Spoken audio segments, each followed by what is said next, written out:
আজকে আমাদের বিষয় হচ্ছে অনেক মুসলিম ইয়াতীমরা আছে, রিফিউজিরা আছে, যারা অসহায় বাচ্চারা চলে এসেছে এই দেশে, বিভিন্ন দুর্যোগপূর্ণ দেশ থেকে, যুদ্ধ বিধ্বস্ত দেশ থেকে অনেকে এই সমস্ত দেশে চলে এসেছেন।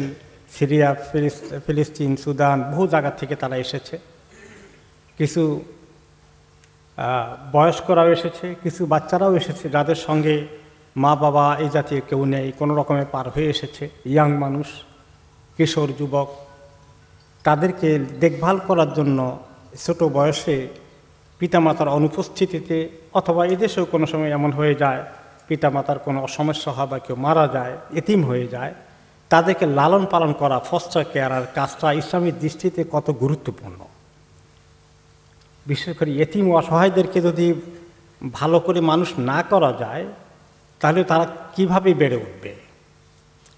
এই দেশে এই মুহূর্তে প্রায় 7,000 মুসলিম শিশু, বালক বালিকা যারা প্রাপ্তবয়স্ক হয়নি রয়ে গেছে, যাদের জন্য এই ফস্টার কেয়ারের দরকার। কিন্তু মুসলিম ফস্টার কেয়ার অনেক সময় পাওয়া যায় না। শেষ পর্যন্ত কাউন্সিল বা কর্তৃপক্ষ এদেরকে অমুসলিমদের কাছে দিয়ে দেয়। অমুসলিমরা যখন মানুষ করে তাদেরকে দিন, ইমান, নামাজ কিছু শেখাতে পারে? তারা কি সেখানে রোজা রাখতে পারবে বালেগ হয়ে গেলে? তারা কি সেখানে হালাল খাইতে পারবে?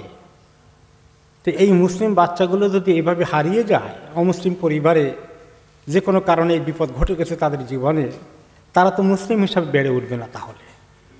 তাই এটা কত বড় ক্ষতি হবে এই দিনের জন্য, উম্মতের জন্য। এই দায়িত্ব কি আমাদের উপরে বর্তাবে না?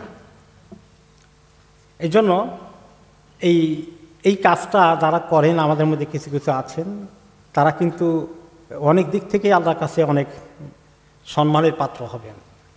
এবং এই কাজটার মধ্যে তো সরকার থেকেও ভাতাও পাওয়া যায়, যে নিজের পকেট থেকে খরচ করতে হয় না। কিন্তু কষ্ট করে যে তাদেরকে লালন পালন করছি, দিন শেখাচ্ছি, আদব শেখাচ্ছি, এটা কিন্তু বড় একটা নিয়ামত হবে আল্লাহ তাআলার কাছে আখিরাতে।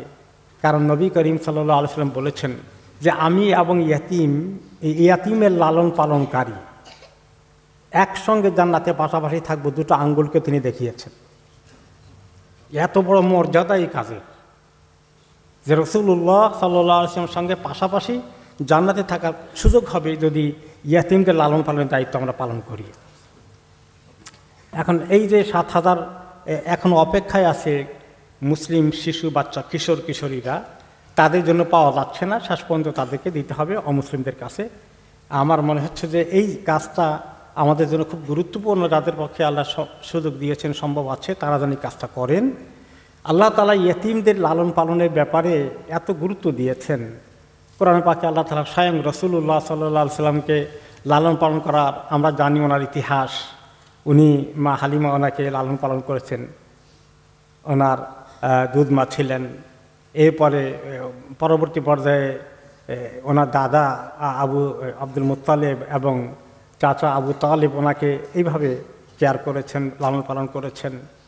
তো সে কথা আল্লাহ তাআলা কোরআন পাকে বলেছেন সূরা আদ-দুহার মধ্যে, যে আমি কি আপনাকে এতিম হিসাবে আপনাকে পাই নাই লোকেরা? আর আমি কি আপনাকে শেল্টারের ব্যবস্থা করিনি, আশ্রয়ের ব্যবস্থা করিনি?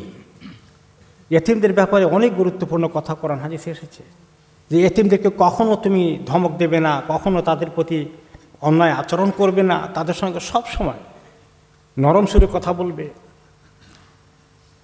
এরপরে এতিমদের মর্যাদার এবং এতিমদের এগুলা না করা খুব গুনার কাজ। আল্লাহ তাআলা অন্য আয়াতে বলেছেন কখনো নয়, তোমরা এতিমদেরকে সম্মান করো না, কাফেরদেরকে তিনি বলেছেন। তিনি আরও বলেছেন যে ওই লোককে আপনারা দেখেছেন যে দিনকে বিশ্বাস করে না, ওই ব্যক্তি, যে ব্যক্তি ইয়েতিমদের সঙ্গে দুর্ব্যবহার করে এবং তাদেরকে খাওয়ায় না, মিসকিনদেরকে খাওয়ায় না। তো এই মুসলিম ছেলেমেয়েরা যদি দিন হারিয়ে যায়, তাদেরকে দিন রক্ষা করার জন্য এই কাজ করা উম্মতের উপরে ফরজে কিফায়া। যদি এরকম মুসলিম একজনও খুঁজে না পাওয়া যায় কোনো একটি বাচ্চার জন্য, অমুসলিমদের ঘরে দিতে হয়েছে, তাহলে গোটা মুসলিম সম্প্রদায় আমরা এখানে ফরজে কিফায়া না করার গুনাহ আমাদের হয়ে যাবে। ফরজে কিফায়া না করার গুনাহটা কি ছোট গুনাহ না বড় গুনাহ? অনেক বড় গুনাহ, কবিরা গুনাহ। তো এই কাজ অনেক বড় কাজ। তো এই কাজের জন্য আমরা কিভাবে সবাই মিলে চেষ্টা করতে পারি একটু আমরা চিন্তা করি, যাদের সুযোগ আছে, তৌফিক দিয়েছেন আল্লাহ তাআলা, চিন্তা করা দরকার। এই ব্যাপারে কাউন্সিল এবং কর্তৃপক্ষ যারা এই সমস্ত ডিপার্টমেন্ট আছে তাদের সঙ্গে যোগাযোগ করলে আপনি ইনফরমেশন পাবেন। পরবর্তী পর্যায়ে আরেকটি বিষয় যেটা আমাদের দৃষ্টি আকর্ষণের দরকার, যে সামনের এই তো চলে আসছে জিলহজ মাসের প্রথম দিনগুলো। আমরা বরাবরই বিষয় খুতবা দিয়ে এসেছি, জিলহজ মাসের আমলগুলো আল্লাহ তাআলার কাছে এত পছন্দনীয় যে দুনিয়ার আর কোনো সময় কোনো আমলের মধ্যে এত সওয়াব আল্লাহ দান করেন না। জিলহজ মাসের প্রথম 10 দিনের আমলের মধ্যে, নেক আমলের মধ্যে রোজা রাখা থেকে শুরু করে কোরআন তেলাওয়াত, জিকির, আজকার, দোয়া, একটি ইবাদতে, এই রমাদানের একটি মাসের পরে 10টি দিনের আরেকটি স্লট আল্লাহ তাআলা উম্মতকে দিয়েছেন একটু বেশি ইবাদতে দিকে ঝুঁকে পড়ার জন্যে, ইবাদতের সুযোগ নেওয়ার জন্যে, নফল নামাজ, তাহাজ্জুদ একটু পড়া, কোরআন তেলাওয়াত করা, জিকির, আজকার, দোয়া, এগুলোর মাধ্যমে একটু ইবাদতের দিকে মনোযোগ দেওয়া হবে এবং গুনাহ থেকে দূরে থাকা। ফজিলতের দিনগুলোর মধ্যে, বেশি সওয়াবের দিনগুলোর মধ্যে যদি মানুষ গুনাহ করে, সেই গুনার পরিমাণটা আল্লাহর কাছে, অপরাধটা অনেক বেড়ে যায়। তো কাজেই আমরা চেষ্টা করি যে কমপক্ষে সোম, বৃহস্পতিবার, অনেকেই 9 দিনই রোজা রাখবেন, আরাফাতের দিন সহ, সেটা তো সবাই আমরা রাখবো আশা করছি। আর রোজার পরে সেখানে নফল নামাজ, কোরআন তেলাওয়াত, জিকির, আজকার, দোয়া, একটু এটা মাইন্ডে থাকা যে আমরা কতগুলো ফজিলতের দিন ক্রস করছি, আমরা যেন এখান থেকে বেনিফিটেড হতে পারি, গল্প গুজব, আড্ডা, সময় নষ্ট না করে কোরআন তেলাওয়াত করি, এইভাবে করে একটু সচেতন থাকা, এই 10টি দিনের এই ফজিলত পাওয়ার জন্য আল্লাহ তাআলা আমাদেরকে যেন তৌফিক দান করেন।